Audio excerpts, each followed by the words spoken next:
এটা কি করছে এটা দেখেন ক্লায়েন্টের কি করছে, কি কত বড় ক্ষতি করছে এটা হলো লিনটেনের রড, জাস্ট 8 মিলি রড, এটা দুটো বের করে রাখছে এইভাবে দিয়ে এই ঢালাইয়ের ভেতরে দিয়ে দিচ্ছে। এটা আপনি কলামের ঢালাইয়ের ভেতরে দিয়ে দিচ্ছে, কাভারিং ভেতরে। হ্যাঁ, এটা কি হবে জানেন, এটা পরবর্তী যখন আপনি ঢালাই বের করবেন কলাম ভেঙে বের করা লাগবে। কলাম ভেঙে বের করলে কি অক্সিজেন আপনার মধ্যে মরিচা পড়বে, রডে এই রডে মেন রডে কি মরিচা পড়বে, মরিচা পড়লে কি আপনার কংক্রিট ছেড়ে দেবে, দুর্বল হয়ে যাবে কংক্রিট। এখানে আসুন, ওই যে ওখানে চললেন বুঝতে পারবেন জিনিসটা কি করছে। দেখেন এই দেখেন কত বড় ক্ষতি করছে। দেখেন এই জন্য তো রাজমিস্ত্রি দেখেন কি করছে, কর্নারটা দেখেন, এই দেখেন ঢালাই ভিতরে ঢুকাই দিয়েছে।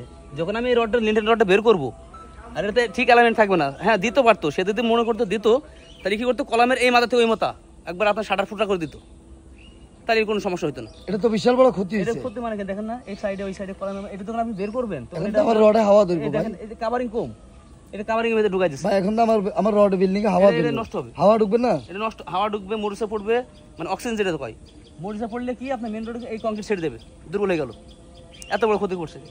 এখন ভাই আমার কি করণীয় উচিত? করণীয় যদি এরকম ক্লায়েন্ট থাকলে মনে করেন যে যারা রাজমিস্ত্রিকে পছন্দ করে, রাজমিস্ত্রির কথা শুনে তারা এরকম ক্ষতি এতে পড়বে।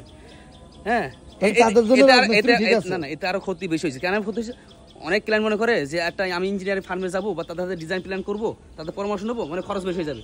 কিন্তু আমার মনে হয়, আমার মতে এখানে খরচ আরো বেশি হয়েছে। রাজমিস্ত্রি গেলে বা রড মিস্ত্রির কাছে গেলে ওনারা মনে হয় ইচ্ছা মতো করবে, ওই ক্লায়েন্টে বা মালিকের আপনার মনে করেন যে একবার সর্বশান্ত করে ফেলবে, টাকা তো যাবে, অর্থ তো যাবেই, সাথে যে শখের স্বপ্নের বাড়িটা তৈরি করবে, সেই বাড়িটা মনে করেন যে সে নষ্ট করবে।